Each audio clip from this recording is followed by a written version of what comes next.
Hoy en esta noche hablando del tema historia de la iglesia. Como les había dicho desde un principio, el tema es bien amplio y estamos tocando algunos puntos muy relevantes que tienen que ver con el hecho de que en el transcurso de la historia de la iglesia tuvo muchos cambios muy radicales, donde se fue perdiendo, vamos a decirlo así, la pureza de la doctrina que Cristo enseñó a su iglesia. Esa iglesia que nació en el año 33 después de Cristo, de nuestra era cristiana, en el día de Pentecostés en Jerusalén, con esas 3,000 personas. La pureza de la doctrina se fue cambiando por doctrina de hombres, por costumbres de hombres, por tradiciones de hombres. Algo que para nosotros no es nada de extraño. ¿Por qué? Porque tenemos la perfecta revelación de Dios que está en la Escritura, en la palabra de Dios. Tenemos la palabra de Dios en nuestras manos, la Biblia. En ese tiempo, lógicamente, cuando el Nuevo Testamento se estaba escribiendo, nuestros hermanos del primer siglo no tenían los escritos del Nuevo Testamento porque apenas la historia se estaba escribiendo. Solo tenían los escritos del Antiguo Testamento, de los profetas, y a través de esos testimonios de los profetas, los salmos, los proverbios, testificaban sobre la persona de Cristo, que era el Mesías, que era el Hijo de Dios, que era Dios mismo hecho carne aquí en la tierra, y que Él había venido al mundo a salvar al mundo, y que a través de Él podemos encontrar vida eterna, salvación, el perdón de pecados. Sí, Señor. Dios, a través de la persona de Cristo, nos dio esa sana doctrina. Y en una clase de las anteriores tocamos varios pasajes de las Escrituras donde se nos dice de que vendrían falsos profetas, falsos maestros, falsos evangelistas. Y Jesús mismo ya lo había advertido también sobre esto. Y que encubiertamente entrarían al rebaño, no lo respetarían, y de que dentro de los mismos hermanos de la iglesia se levantarían hombres que dirían y enseñarían cosas que Jesús nunca había mandado. Quiero que vayamos a nuestro estudio, curso Celo, por favor, y quiero que se enfoquen a la página 6. En la lección 2 de la página 6 hemos estado hablando del gran cisma de la iglesia, y habíamos estado tocando algunos puntos doctrinales que empezaron a introducirse sutilmente para ese entonces. Ya para el año 1054 ocurre una división entre lo que conocemos como la Iglesia Católica Apostólica Romana y la Iglesia Católica de Oriente Ortodoxa. Y había muchas diferencias entre ellos. Estuvimos hablando sobre la autoridad papal de Roma, que Roma acepta. Como todos sabemos, nace la idea del Papa como el vicario de Cristo, el sucesor de Pedro, porque todos dentro del catolicismo siempre han sido enseñados de que el primer papa fue Pedro.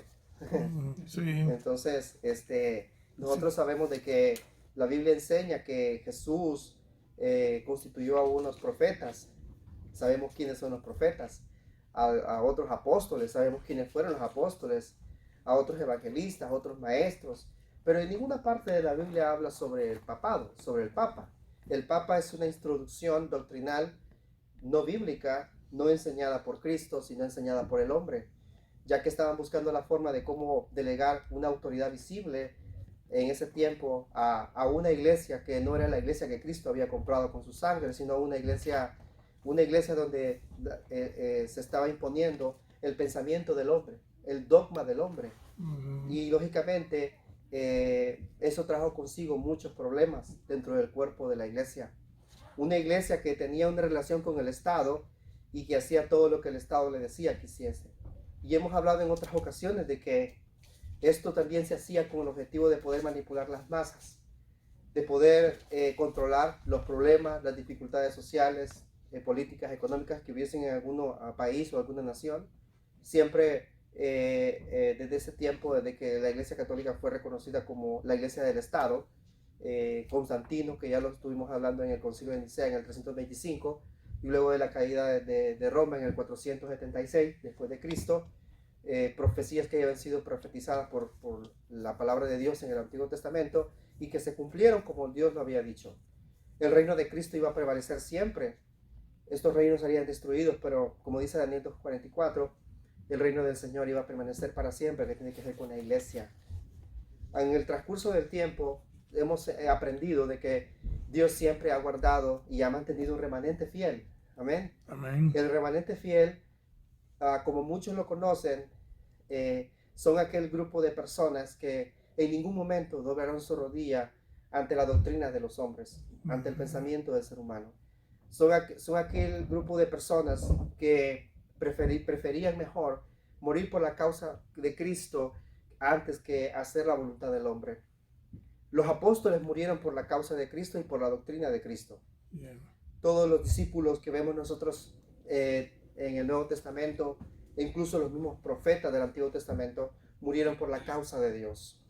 Ellos entregaron su vida al servicio de Dios y decían la verdad de Dios. Y a pesar de decir la verdad de Dios, ellos no eran intimidados tampoco por las amenazas de la gente.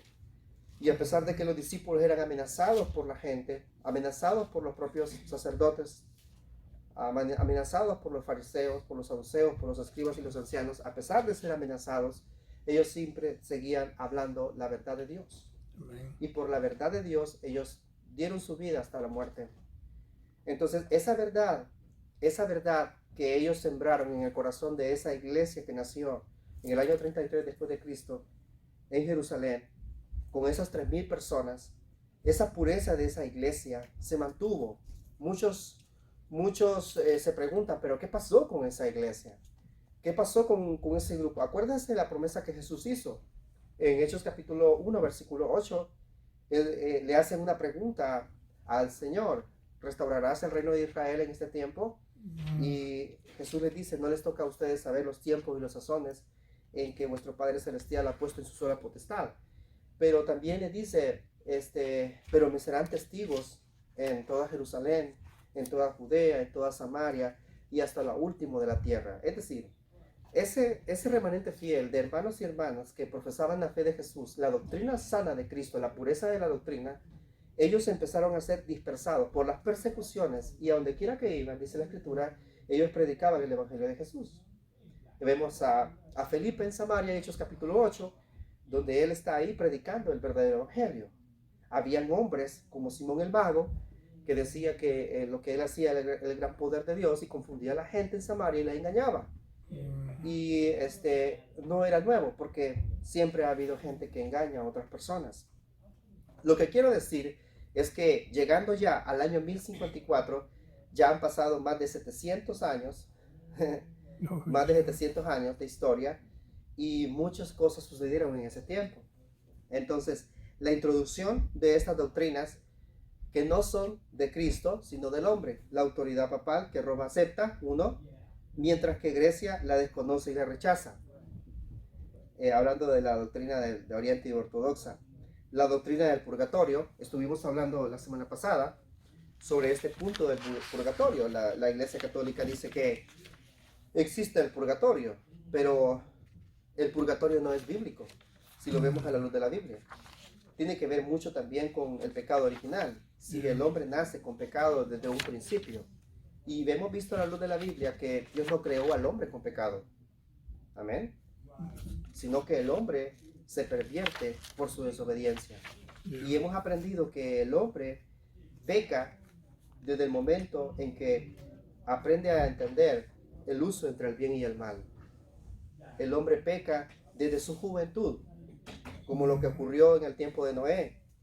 Ya después, en los capítulos 6, 7, 8 de Génesis, donde se habla de esa generación perversa y maligna en el tiempo de Noé, y que Noé era un hombre justo delante de Dios, podemos ver claramente que Dios ve a Noé con ojos de gracia. En su generación era un hombre muy perfecto, puro, limpio y justo. Dios le da la comisión, todos lo sabemos, de crear un arca. Dios iba a enviar un diluvio, pero luego que pasan esos 40 días lloviendo, luego Dios baja las aguas y hay tierra seca, y otra vez la tierra empieza a producir sus frutos, sus árboles, todo vuelve a la normalidad, y en Noé y su familia empieza una nueva generación de gente sobre la faz de la tierra para volverla a llenar. Resulta ser que viene Dios y dice esta frase: no volveré más a maldecir a la tierra por causa del hombre, porque el intento del corazón del hombre es malo desde su juventud. Entonces, quiere decir que el ser humano peca desde su juventud, desde el momento en que tiene el uso entre el bien y el mal de la razón. Significa de que el hombre no nace con pecado, sino que el hombre aprende a pecar, dependiendo del lugar donde nace, donde se cría. Entonces, también hemos hablado de que Dios no creó al hombre con pecado. Dios no creó al hombre para que muriera. Lo hemos hablado en más de una ocasión. Y también hablamos sobre el hecho de que Dios creó al hombre a su imagen y semejanza. Y estuvimos hablando de esos puntos. Entonces, la doctrina del purgatorio no es bíblica, como les digo. Pecado original no es bíblico, como muchos lo defienden a capa y espada. Lo que sucede es que la idea del purgatorio, como lo venimos hablando, la Biblia describe que hay un paraíso, amén, Yeah. y que hay un lugar de tormento. Siempre hemos hablado que el paraíso representa la antesala al cielo mismo, amén. ¿Sí me doy a entender? Yeah. Este lugar, que se conoce como paraíso y lugar de tormento, en el caso del lugar de tormento, es conocido como una antesala. Cuando hablo de antesala, estoy diciendo de que es un lugar como de espera, al lugar donde las almas van a morar por la eternidad. En este caso, cuando hablamos del lugar de tormento, estamos hablando de la antesala ¿qué? Al infierno. El infierno, para muchas personas no creen en el infierno. Muchas personas no creen en el cielo. Muchas personas no creen en el paraíso, ni mucho menos que exista un lugar de tormento. Pero resulta ser que la Biblia sí habla de un paraíso. Yeah. La Biblia sí habla de un lugar de tormento. Pero en ninguna parte de la Biblia, comenzando desde Génesis y llegando hasta Apocalipsis, habla de un lugar que se llama purgatorio. El purgatorio es una doctrina humana. Yeah. Es una doctrina donde se le hace creer a la persona que cuando muera irá a un lugar a purgar sus pecados, dependiendo de lo malo que haya sido en la tierra. Pero por un tiempo estará en ese lugar el purgatorio. De ahí viene la idea de rezar de los muertos. Para que la persona pueda salir de ese lugar hay que rezar. Se siembra la idea de rezar por los muertos. Rezar por los muertos. Todas estas doctrinas que aparecen aquí no son doctrinas que Cristo haya enseñado. Jesús, mientras estuvo en esos 3 años de ministerio con sus discípulos, no vemos en ningún momento enseñándoles sobre el purgatorio ni el rezar por los muertos. La palabra rezar no existe tampoco, sino que la Biblia enseña orar. La palabra rezar es una introducción también doctrinal, pero no de Cristo, sino del hombre. Entonces hay términos que no son bíblicos, sino que el hombre los ha introducido sutilmente a la enseñanza de la iglesia. Entonces lo que yo quiero que entiendan es que hubo un dilema entre estas doctrinas. La autoridad papal, luego entra el purgatorio como otra doctrina insertada a la iglesia, pero cuando hablamos de la iglesia estamos hablando de la cisma de la iglesia, de la división de la primera división que se hace entre la iglesia católica, ortodoxa y romana y la iglesia ortodoxa griega de Oriente, una división que se hace en el año 1054 después de Cristo. Ya han pasado más de 700 años, pero la iglesia que nace en el año 33 después de Cristo, ¿qué pasa con esta iglesia? El proceso que hubo aquí fue grande. Fue grande porque ¿qué pasó con esta pureza de esta iglesia? De esta misma iglesia pura se levantaron hombres que empezaron a enseñar cosas que Dios no había mandado. Y lo hemos leído en muchas ocasiones alrededor de todo el Nuevo Testamento sobre falsos profetas, falsos maestros, falsos evangelistas. Entonces, el punto es que se crea el sistema del purgatorio para enseñarle a la gente que para que sus familiares que ya murieron puedan salir de este lugar y puedan pasar a otro lugar diferente. ¿Ya? Del lugar de tormento pasar al purgatorio y del lugar del purgatorio pasar al paraíso. Es la idea que se siembra en la mente de la gente. Eso es lo que nosotros aprendimos en el catolicismo, donde se le enseña a la gente, la gente se muere, listo, pero vamos a enseñarle algo a la gente para que la gente pueda hacerlo.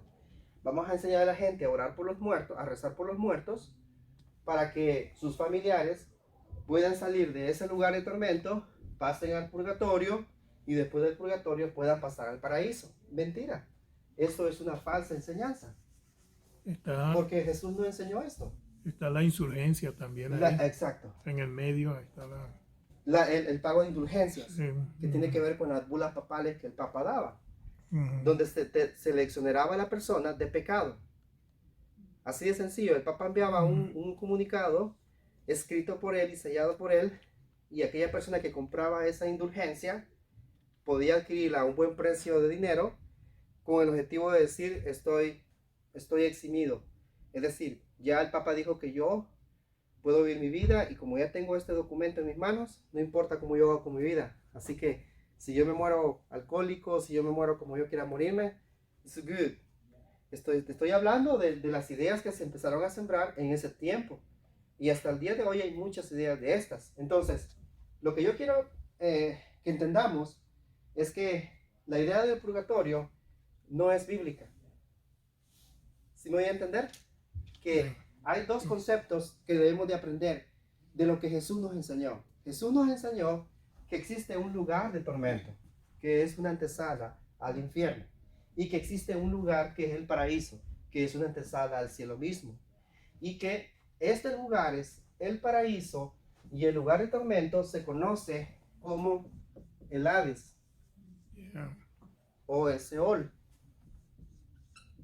No se preocupen por estas palabras. Hades y Seol significan lo mismo, nada más que una es griega y otra es hebrea. ¿Ya? Hebreo, griego, que significa lugar de los muertos. Entonces, Dios nos enseña en su palabra que cuando una persona muere va directamente a dos lugares específicos. Bien sea al paraíso o bien sea a un lugar de tormento, que viene siendo lo mismo, Hades o Seol, que es el lugar de los muertos. Significa que si esa persona murió haciendo la voluntad de Dios, ¿dónde creen ustedes que puede ir? En el caso de nosotros, Jesús habló mucho de algo muy importante, que era el libro de la vida. Amén. Apocalipsis habla de un libro donde están escritos los nombres de todos aquellos que murieron en el Señor. Juan ve una revelación en Apocalipsis donde Dios le muestra a él las cosas que van a suceder en el periodo histórico continuo del contexto en que él estaba viviendo, porque acuérdense que la iglesia estaba pasando por persecuciones y que él miró también a una gran multitud de personas con vestiduras blancas que alababan el nombre de Dios y que le pedían al Señor justicia, porque su sangre había sido derramada injustamente aquí en la tierra, a causa de su nombre. Y cuando nosotros ya vamos llegando a Apocalipsis 20, se nos habla del gran trono blanco. Se nos habla de un evento que va a ocurrir cuando el Señor venga a juzgar al mundo. ¿Sí me doy a entender? Para poder comprenderlo mejor, vaya conmigo a Apocalipsis.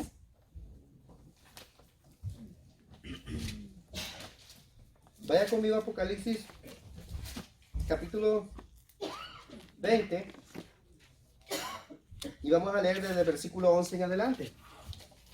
Lo que yo quiero que entendamos es que este tipo de enseñanzas no pueden perturbar nuestra fe, nuestra confianza en Dios. Es lo que yo quiero que entendamos, que los hermanos del primer siglo mantuvieron bien claro esto. Lo mantuvieron bien claro. Y por eso es que en el proceso del tiempo, a pesar de no ser nombrada una iglesia como la iglesia verdadera de Cristo, el remanente fiel siempre estuvo ahí. Amén. El remanente de Dios siempre ha estado ahí. Aquellos que nunca han estado de acuerdo con lo que el hombre enseña, sino con lo que Dios enseña. Siempre. Y en el contexto nuestro actual sucede lo mismo. Nosotros no estamos de acuerdo con lo que esta iglesia enseña. Así de sencillo. Amén. Y si se levantan muchas iglesias, de hecho hay muchas iglesias, Y si muchas iglesias se levantan, pero no enseñan la doctrina que Cristo enseñó, no son la iglesia del Señor. Así de sencillo. No son la iglesia del Señor. Creen ser la iglesia de Dios. Como los judíos que decían ser hijos de Abraham, pero no amaban a Jesús. No amaban los mandamientos de Dios. Y por eso Jesús les dice, ustedes son hijos de vuestro Padre, y los deseos de vuestro Padre queréis hacer, porque Él ha sido homicida desde el principio. Y no hay verdad en Él, porque cuando habla, de suyo habla, y es un padre de mentira. Y luego le dice, ¿por qué no entienden mis palabras? Ustedes son hijos de vuestro padre el diablo, y los deseos de Él quieren hacer. Y les hace ver todo eso. Entonces, el que no trae la doctrina de Cristo, dice Juan, lo hemos leído en más de una ocasión, no le podemos decir bienvenido, porque el que le dice bienvenido participa de las malas obras. Si hay una buena relación en la sociedad, respetamos a las personas, pero no significa que aceptemos lo que ellos enseñan o lo que ellos creen. ¿Lo voy a entender? Pero sí estamos encargados, nosotros, como iglesia de Cristo, de enseñarle la verdad a la gente, tal como Dios nos la ha enseñado en su palabra. Entonces, regresando a este punto de Apocalipsis, ¿ya lo encontraron? Apocalipsis 20, versículo 11 al 15. ¿Ya lo tienen? Amén. Lean conmigo. Y vi un gran trono blanco y al que estaba sentado en él, de delante del cual huyeron la tierra y el cielo, y ningún lugar se encontró para ellos. Quiero que entendamos algo. Cuando Dios le da esta revelación a Juan, Juan es el último de los apóstoles. El resto de los apóstoles ya murieron. Esta carta se escribe entre los años 95 y 98 después de Cristo, aproximadamente. Un promedio de ese tiempo. Pero ya para los años 110, 117, ya lo que es el canon del Nuevo Testamento ya se tiene definido. Es lo que Pablo decía en Romanos 13 sobre la preeminencia del amor. Las profecías cesarán, las lenguas cesarán, la ciencia acabará, lo que conocemos en parte, hasta que venga lo perfecto. Y cuando llega lo perfecto, que es el completo canon de la palabra de Dios en el Nuevo Testamento, juntándolo con el Antiguo Testamento hasta Génesis, hasta Apocalipsis, tenemos lo perfecto ya en nuestras manos. Amén. Así es.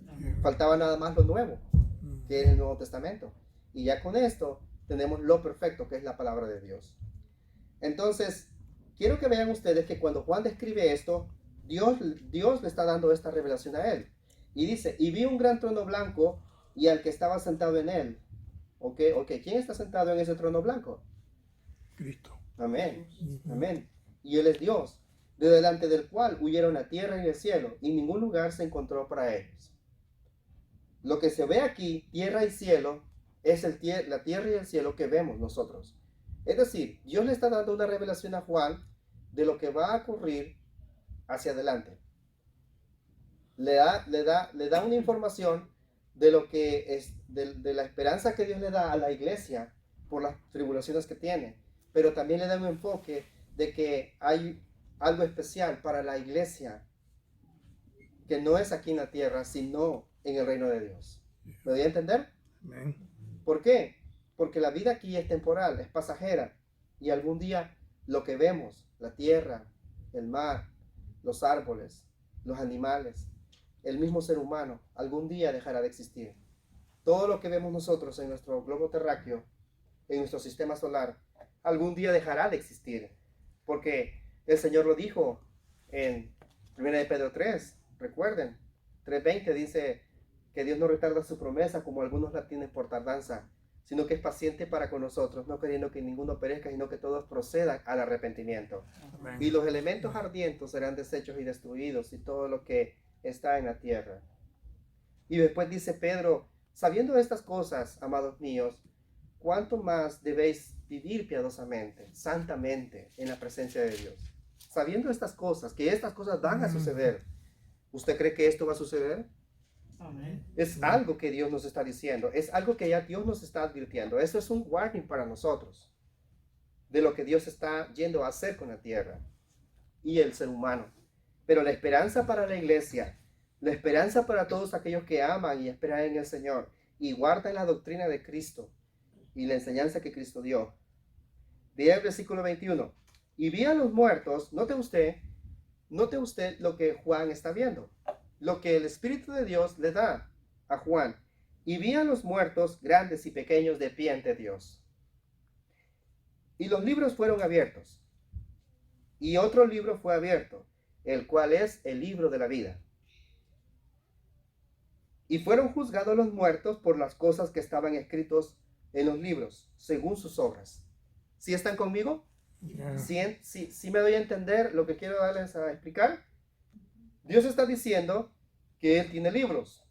Pero cuando la Biblia habla de libros, lo habla de una forma figurada, de una forma metafórica, en el sentido de que Dios utiliza imágenes, cosas que podamos ver para poder entender las espirituales.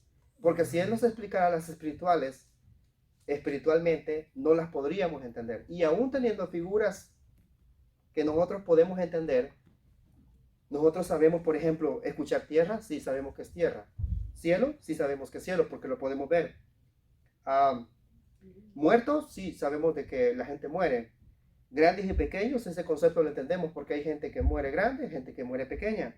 De pie ante Dios, sí, va a haber un juicio, lo entendemos. Y libros abiertos, fueron abiertos.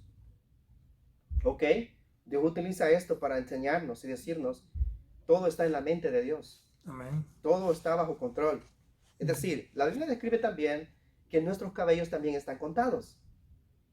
Jesús le enseñó esto a sus discípulos también, que nuestros cabellos están contados. Si usted se repa la cabeza, aquellos que no tienen cabello, en su cabeza, aunque no se les mire el cabello en su cabeza porque está bien liso, porque se lo han cortado bien, aún en la raíz de sus cabellos, Dios conoce cada uno de esos vellitos que están ahí. O sea, a Dios no se le escapa nada. Yeah. ¿Me voy a entender?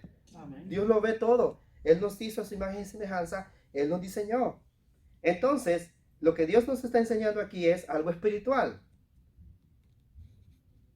Por eso es fe. Yeah. Es la certeza de lo que se espera, la convicción de lo que no se ve. Hebreos 11:1. Entonces, los libros fueron abiertos y otro libro fue abierto, el cual es el libro de la vida. Y fueron juzgados los muertos por las cosas que estaban escritos en los libros, según sus obras. Noten usted la palabra juzgar. Juicio. Es un juicio. A esto se le conoce como el juicio final. Yeah. El juicio final ante el gran trono blanco. ¿Qué dice el 13? Y el mar entregó los muertos que habían en él.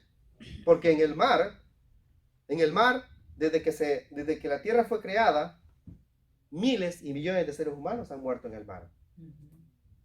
Si estudiamos la historia, se han desatado guerras en el mar. Los vikingos, ¿sí o no? Oh, yeah. Titanic, barcos, Los una gran piratas. cantidad de seres humanos ahí. E incluso los que murieron anegados en agua Ujú. en el tiempo de Noé. Todos ellos. El mar entregó, dice la escritura, el mar entregó los muertos que habían en él. Y la muerte y el Hades entregaron los muertos que habían en ellos. Ahora, aquí habla y la muerte, dice la escritura. Porque la muerte, hermanos, ¿cómo se describe? Se nos enseñó a nosotros que es la figura de la muerte? La muerte, y todo esto aparece en el tiempo de la Edad Media. En la Edad Media se nos enseña a nosotros sobre la idea de cómo podemos ilustrar la figura del diablo, cómo podemos ilustrar la vida de Dios, la imagen de Dios, cómo podemos ilustrar la imagen de los apóstoles, de los discípulos, pero también cómo podemos ilustrar la imagen de la muerte. Entonces la muerte, yo no soy tan buen dibujante, pero ustedes recordarán, ay Dios mío, necesito a mis niños, dibuja mejor que yo, que tiene como un tridente, ¿verdad? Yeah. La muerte, no, este es el maligno, el diablo. Pero la muerte tiene como una especie de Ajá. espada, algo así, ¿verdad? Entonces la muestra como una calavera, la muerte, como esa es la figura. Y desde ese entonces, pues la idea siempre ha sido sembrada. Se nos han sembrado figuras, ideas de cómo pueden ser este tipo de espíritus, porque la muerte misma, ¿verdad? Vamos a hablarlo así, es un espíritu, ¿ya? La muerte misma, pero ¿quién tenía el poder de la muerte? Dios siempre lo ha tenido. Dios lo ha tenido siempre. Ujú. Pero acuérdense que Dios le dio potestad ¿a quién? Ya, Al diablo. ya. Entonces, ¿qué vino a hacer el diablo? Vino a matar, a robar, a destruir y a dividir. Mm. Él es el que anda matando, robando, destruyendo y dividiendo. Totalmente. Y mucha gente muere sin Dios y sin esperanza. Entonces, lo que yo quiero que podamos comprender es que aquí se pinta la figura, la muerte y el Hades. La muerte es espíritu de muerte, ¿verdad? Ya. Y el Hades, que tiene que ver con el lugar de los muertos. Hades, Seol. Fueron lanzados, ¿a dónde dice la escritura? Ujú. Oh, perdón, número 13 de nuevo. Y el mar entregó los muertos que habían en él. Y la muerte y el Hades entregaron los muertos que había en ellos. Y fueron juzgados cada uno según sus obras. Y la muerte y el Hades fueron lanzadas al lago de fuego. Note usted el versículo 14. Está hablando de un lago de fuego. Un lago de fuego. ¿Cuál es la figura de un lago de fuego para nosotros? Dios utiliza la figura de un lago de fuego. ¿Cuál es la figura que nosotros tenemos o el concepto que tenemos de la expresión lago de fuego? Lava. Como por ejemplo una erupción de un volcán. ¿Qué es lo que sale de un volcán? Todo lo que tiene que ver con fuego, con fire. Fuego, incendio. Lava. ¿Verdad? Ya. Aquí lo describe como un lago de fuego. Imagínate, el océano, pero no agua, sino fuego. Lava que sale de un volcán en erupción. Lo describe de esa forma. Entonces, el que no se haya escrito fue lanzado ¿a dónde? A un lago de fuego. ¿Qué dice aquí? Esta es la muerte segunda, dice la Biblia. Y el que no se haya escrito en el libro de la vida fue lanzado ¿a dónde? Al lago de fuego. Mm. El que no se haya inscrito en el libro de la vida fue lanzado al lago de fuego. Dice que están los libros que Dios tiene. Que esto, lógicamente, representa, en un sentido espiritual, la mente de Dios. Que Él lo conoce todo. Él sabe, desde el momento que creó a Adán y Eva, hasta el día de hoy, cuántos seres humanos han vivido sobre esta tierra. Él lo conoce todo, a la perfección. Amén. Porque Él ha creado todo. Él lo sabe a la perfección. No se le escapa ni un detalle. Porque es Dios. Dios es todopoderoso. Él es perfecto. Él lo conoce todo. Sí. Y lo interesante es que está dicho y escrito. Amén. Ya. Entonces, Tiene un fundamento. eso. amén, pastor. Entonces, Yeah. lo que observamos aquí es que Dios le da a Juan una revelación de lo Ya. que va a suceder en el fin de los tiempos. Amén. Cuando venga Cristo por su iglesia. Y lo que va a suceder. Entonces, si ustedes observan, la Biblia está hablando de varios términos. Está hablando de que el que no se haya inscrito en el libro de la vida fue lanzado al lago de fuego. Y esta es la muerte segunda. ¿Sí entendemos estas cosas? Amén. Después les voy a preguntar. Entonces, observen ustedes, regresando al punto que estamos tocando, ya vimos que el término de purgatorio, este no es bíblico. Es paraíso, un lugar de tormento, que antesala al infierno, y un paraíso que antesala al cielo mismo. Amén. Mientras todavía no se opera el fin de todas las cosas, el fin del mundo, con la venida de Cristo, ¿qué es lo que sucede cuando la gente muere? Todos sabemos que van a un paraíso o van a un lugar de tormento. Simplemente a esperar. ¿A esperar qué? El juicio definitivo. El juicio final. Cuando Cristo venga. Por segunda vez. El relato de Lucas, ¿no? De Lucas y Lázaro. Amén. Bueno, hermanos, entonces me interesa mucho explicarles esto así de esta forma, porque ya ven que hay muchas cosas que hemos escuchado, pero esto es lo que la Biblia enseña. Esta es la verdad de la Biblia. Amén. Amén. Amén. ¿Sí estamos bien ahí? ¿No estamos confundidos? No. Cualquier pregunta que tengan puede hacerla. Y si no la puedo contestar yo, ahí está el pastor. Y si el pastor y yo podemos contestarla a nuestro Padre Eterno a través de la oración.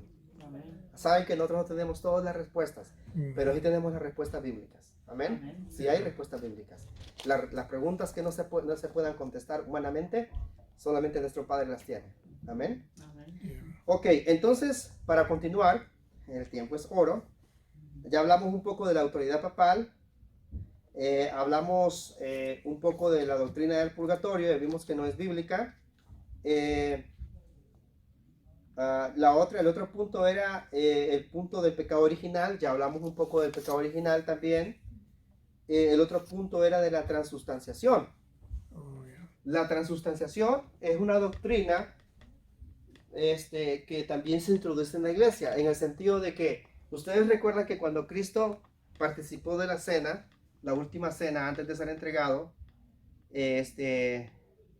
antes de que Judas Iscariote lo traicionara por 30 monedas de plata, vemos que él participa de la Pascua, donde él parte el pan, y cuando parte el pan sin levadura, porque era pan sin levadura, era como una tortilla así grande. ¿Sí? Ustedes conocen las tortillas, ¿no? Ujú. Como una tortilla así de grande, y ellos, el día de la Pascua, ya sabemos que es la Pascua, ¿verdad?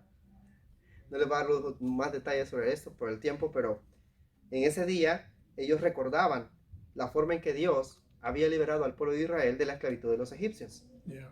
La Pascua representa libertad, ¿ya? Mm. La forma en que Dios los había libertado. Y lo habían celebrado por pacto perpetuo, porque Dios así lo había mandado. Y en ese día participaban del pan sin levadura, tomaban también, bueno, Jesús participó también del vino esa noche, pero también comían hierbas amargas y también comían pan sin levadura, Ujú. porque el pan leudado Dios no lo autorizaba, tenía que ver con lo espiritual también. Y también tenían que estar vestidos como personas que van de viaje. Ese día que estuvieron en Egipto los judíos, Dios les dice, porque el ángel de la muerte iba a pasar esa noche, iba a matar a todos los primogénitos. Entonces, esa noche tenían que estar preparados como alguien que va a viajar, listos, su cinto bien amarrado, su ropa, sus sandalias, bien listos, porque la libertad venía. Entonces, ellos lo hacían todo el tiempo por pacto perpetuo. Y cuando viene Cristo, Cristo enseña sobre la cena, la Pascua, donde Él dice, esto es mi cuerpo. Corta el pan y le da a sus discípulos. Y dice, esto es mi cuerpo, que por vosotros he partido, Yeah. para el perdón de vuestros pecados. ¿Ah? Entonces cuando Él dice, esto es mi cuerpo, y luego dice, esta es la sangre de la nueva alianza que hago con vosotros. Esta es mi sangre, la cual es derramada para la remisión de vuestros pecados. Hacer esto en memoria de mí. Entonces, cuando se partía del pan y se tomaba del vino, la interpretación que la iglesia le dio es el hecho de que a esto se le conoce como la transustanciación. Significa de que cuando se come literalmente el pan, estás comiendo literalmente la carne de Cristo. A eso se le conoce como la transustanciación. Ujú. Y cuando te tomabas el jugo de la vid, esto representaba que te estabas tomando literalmente la sangre de Cristo. Yeah. ¿Ya? Es lógico que cuando nosotros participamos de el pan sin levadura, de hecho debe de ser pan sin levadura si somos tan rígidos en nuestra enseñanza doctrinal, Yeah. tiene que ser pan sin levadura, pero a veces nosotros comemos galletita. Entonces póngase a pensar en eso. Si queremos ser muy ortodoxos, muy conservadores en ese sentido, Sí. de ser así tal como Dios nos ha enseñado. Pero dice pan sin levadura, lo tomamos y de hecho es el cuerpo de Cristo. Amén. Porque así Cristo lo enseñó. Pero no es literalmente la carne de Cristo. ¿Me doy a entender? Yeah. ¿Sí me doy a entender? Sarita, ¿sí me doy a entender, Sarita? Te veo como confundida. Sí. A la deriva. Te voy a otra vez explicar. Sí, por favor. Cuando Jesús dice, esto es mi cuerpo, que por vosotros he partido, Jesús está diciendo que ese pan es su cuerpo. Ujú. ¿Me voy a entender? En eso estamos de acuerdo, porque así Yeah. es, porque así lo enseña Cristo. Amén. Y también sobre el jugo de la vid. Esta es mi sangre. Así es, porque así lo enseña Cristo. En lo que no estamos de acuerdo es en la idea de que al momento de comerlo nos estamos comiendo literalmente la carne de Cristo. ¿Sí me voy a entender? Ujú. Y no estamos de acuerdo tampoco en la idea de que al momento de tomar el vino, digamos, o es la sangre de Jesús literalmente. ¿Me voy a entender? Yeah. ¿Sí me doy a entender? ¿Sí quedó claro eso? Entonces a eso se le conoce como la transustanciación. A eso se le conocía de esa forma. Entonces, cuando ellos participaban del pan y del vino, decían eso. Y era una enseñanza que no era aceptada. Y por eso acusaban a los cristianos de estar comiéndose la carne de la gente y estar tomando sangre. Ajá. Entonces, como los condenaban incluso como caníbales, porque los romanos escuchaban que ellos hacían estas cosas y decían, no, hombre, esta gente son caníbales, están comiendo su carne y la sangre, ¿cómo así? Yeah. Entonces no entendían, porque estaban enseñando una enseñanza diferente. ¿Sí, Sí. pastor? Sí, y la palabra introducida, transustanciación, no es bíblica tampoco. Exacto, Y el otro es que lo explicaban en latín. exacto. Y cuando lo explicaban en latín era enoc corpus maus. No corpus maus. Es no corpus maus. Eso es la carne y, como tú dices, el jugo de la vid. O sea, era la sangre de Cristo, literalmente. ¿Ves? Ujú. Pero eso sería como un milagro, ¿eh? Hace un milagro. Esa es una de las doctrinas que no estaban de acuerdo también. Sí. Son doctrinas, estamos hablando de doctrinas que fueron introducidas, Ajá. lógicamente, a la iglesia. El otro es, Con todo respeto, todo eso, ¿eh? Pero hay que hablar, tú sabes, la verdad de la claro, Biblia. y de hecho hay que ver lo que dice la escritura y lo que estamos haciendo. Ujú. Bueno, ese es el punto en un sentido de una forma sencilla, porque estoy tratando de enseñarlo de una forma sencilla para que podamos asimilarlo. Pero ustedes en casa pueden investigar más, amén, Yeah. porque de esto hay mucha información que ustedes pueden también ver. El otro punto también es el rozamiento de agua en sustitución del bautismo. Otra de las doctrinas que entró fue el bautismo por rociamiento, es decir, cuando un bebé nacía, empezaron a enseñar que era necesario que este bebé se le bautizara, pero incluso lo que se le practica al bebé no es bautismo, no es un bautismo, porque la palabra bautismo, que viene de baptizo, en latino, ¿verdad? Baptizo, Sí. significa zambullir, Inmersión, ¿verdad? Sí. zambullir, sumergir. La otra palabra, pastor, Inmersión. inmersión. Ujú. Entonces, cuando hablamos de bautismo, estamos hablando de zambullir, estamos hablando de sumergir, estamos hablando de inmersión. ¿Voy a entender? Por ejemplo, cuando Juan el Bautista estaba en el río Jordán, estamos hablando del área de Palestina, Jerusalén, y empezaba a predicar, arrepentidos porque el reino de los cielos se ha acercado, acérquense y bautícense, ¿verdad? Confesando el nombre del Señor. Y él estaba predicando que la venida de Cristo estaba cerca, el Mesías. Entonces, Jesús, ese momento también él entra y es bautizado. Entonces, cuando Jesús entra al agua, dice la escritura que Jesús fue bautizado en el río Jordán por Juan el Bautista, que era su primo hermano. Y que una voz en el cielo decía, este es mi hijo amado en el cual tengo complacencia, el Espíritu Santo que desciende en forma corporal como paloma y se posa sobre su hombro. Pero eso sucede posteriormente a su bautismo. Porque cuando Juan lo bautiza, Juan lo zambulle a Jesús en el agua. Es decir, lo sepulta en agua. El punto es que tiene que ser zambullido en agua. La forma en que tiene que ser zambullido en el agua, ¿verdad? No dice la Biblia tiene que ser acostado, pero habla de una sepultura y cómo se sepulta a alguien que ha muerto. Lógicamente de una forma vertical. ¿Sí me doy a entender? Entonces, o en el caso de, no sé cómo habrá estado el río Jordán en ese tiempo, la profundidad del agua, si estaba muy pachita o muy hondo, no sé, en esa época, pero no sé si Jesús Juan lo habrá bautizado sentado, donde se zambulló todo él, o se metió al agua así, o lo habrá tomado, o como nosotros hacemos, ponga su manita aquí, su boquita aquí, y yo te voy a bautizar. Yo creo que Juan no le decía a la gente, tápate la boca o algo porque te voy a meter al agua. Él venía, bautízate, y todos se bautizaban y adentro, ya ellos tenían que automáticamente taparse la nariz y la boca o algo. Voy a entender. Entonces, no describe la Biblia si Jesús fue acostado o fue bautizado de pie. Pero lo que sí tenemos que hacerle énfasis es que el bautismo de Jesús fue por sumersión.